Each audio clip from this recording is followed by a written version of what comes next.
Салам достор, назарыңыздарда укук алипеси аталган жаңы телеберүү. Жана ал аркылуу биз сиздерге укук деген эмне, анын жөнөкөй жарандарга кандай зарылдыгы бар экени туурасында айтып беребиз. Биздин алипе бир гана укук эмес, милдеттер жөнүндө дагы маалымат берет. Укуктук маданиятка тарбиялап, өз өлкөсүн сыйлаган, мыйзамдарды бузбаган татыктуу жарандарды тарбиялоого аракет кылат. Менин атым Салтанат жана биздин биринчи чыгарылышты Кыргыз Республикасынын Конституциясы деген кызыктуу темага арнайбыз. Мында бизге жардамга виртуалдуу алып баруучубуз келет. Салам, менин атым Акыл. Мен виртуалдуу алып баруучу. Бүгүнкү биздин темабыз Конституция деп аталат. Бүгүн бизге конокко Асема келди жана биздин кичинекей мейманыбыз Конституция деген эмне экенин өз сөзү менен түшүндүрүүгө аракет кылат. Кана Асема айтып көрчү, Конституция деген эмне сенин оюң боюнча? Менин оюм боюнча Конституция ал болсо аябай чоң китеп. Жазылып турган эмне кылыш керек, эмне кылбаш керек. А биздин өлкөдө Конституция барбы? Кандай деп ойлойсуң? Ооба, бардым. А Конституциянын көрүнүшү кандай? Көрүнүшү чоң китеп деп ойлоп атам. Кызыл. А эмне үчүн Конституция деп аталып калган? Мен билбейм эмне үчүн Конституция деп аталып калган. Билбесең, анда экөөбүз чогуу мектептердин бирине барып, башка балдардан сурап көрөлү, эмне үчүн Конституция жана Конституция деген эмне экенин. Конституция бул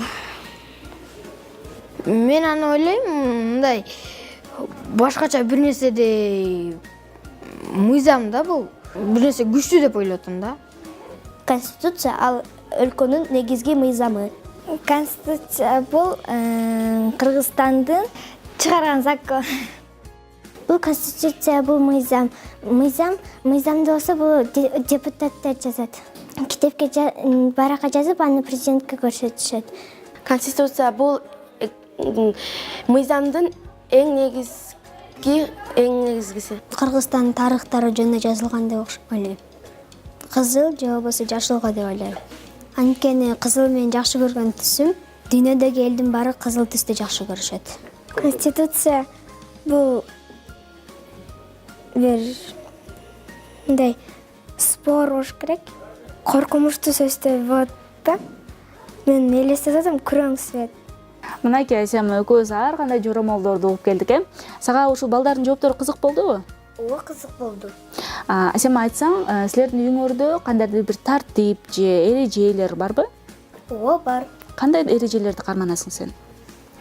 Мен апама жардам берем, сабагымды кылам, бөбөгүмдү урбайм, көп мультик көрбөйм. Мынакей Асема, сен карманган эреже тартиптердин баардыгы бул деле кандайдыр бир деңгээлде Конституция. Бирок жеке өзүң үчүн гана.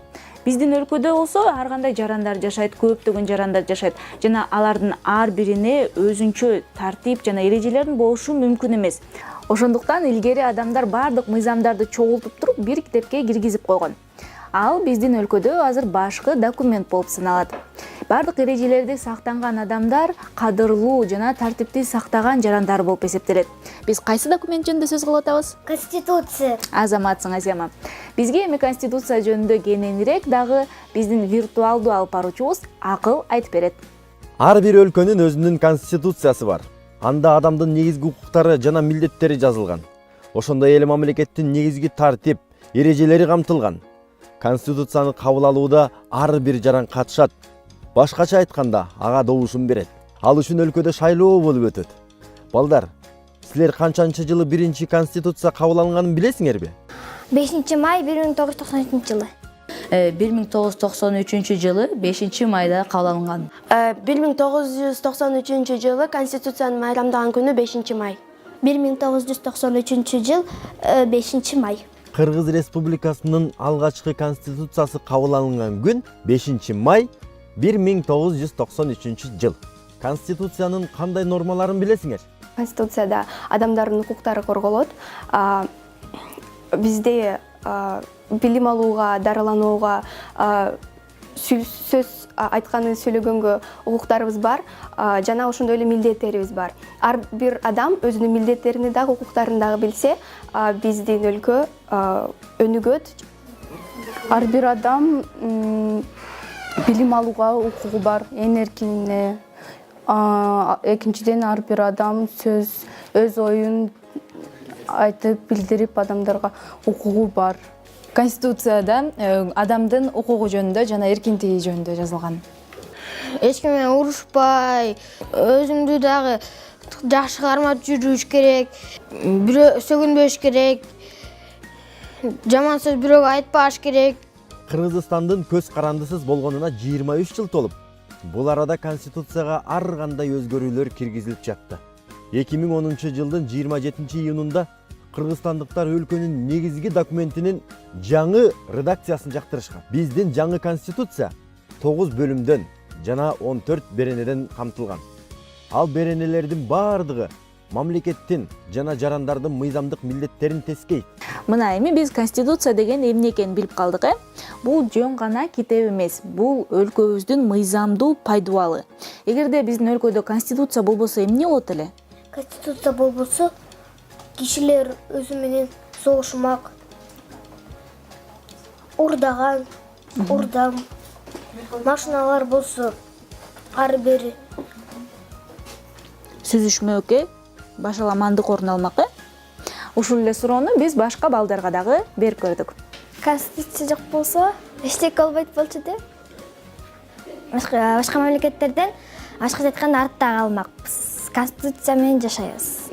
Ар кандай чыр-чатактар болмок, ар бир кишиде чыр-чатактар болуп, тынчсыз болмок эмес. Ар бир киши бири-бири менен урушканда бул жамандык. Кыскача айтканда мындай тынчсыз, кыйынчылык болмок да. Конституция жок болсо анда закон, мыйзам жок болмок. Мыйзам жок болсо ал ар ким ар кайсы жака чачырап, өзүнүн билген оюн кылып, анда мыйзамды бузуп неметишмек. Кыргызстанда башаламан болуп кетет. Себеби Конституцияда көптөгөн жоопкерчиликтүү закондор бар. Ошол закондор менен жашайбыз. Ал бузулуп кетсе, Кыргызстан менимче башаламан болуп калат. Башаламан башталат, адамдар бири-бирин укпайт, өз адам каалаганын кылып, четтен деле чыгып кетсе болот. Кыргызстанда конституция жок болсо башаламан болот. Адамдар жөн эле бири-бирин өлтүрмөк, аларга эч нерсе кыла алмак эмес эч ким. Туура эмес айтып аткан киши жок, мен эчтеке кылган жокмун десе, тиги кишини, туура болгон кишини күнөөлөмөк. Менин оюмча, адамдар өзүнүн укуктарын жана милдеттерин билбей, башаламан да башталат. Анан бири-бирине жаман сүйлөп, адамдар бири-бирине жаман мамиле кылып калышат деп ойлойм.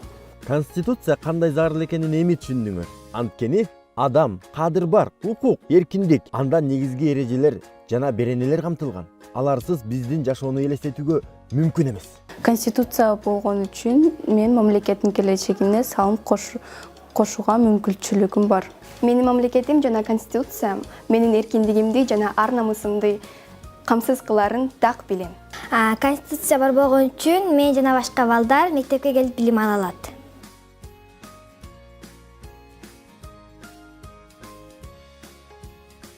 Ушуну менен берүүбүз соңуна чыкты. Бирок биз сиздер менен коштошпойбуз. Эндиги берүүлөрдө дагы укуктар жана милдеттер туурасында кызыктуу маалыматты берүүнү улантабыз. Өз милдеттериңерди жана укуктарыңарды жаштайыңардан билгиле демекчибиз. Жакшы калгыла достор.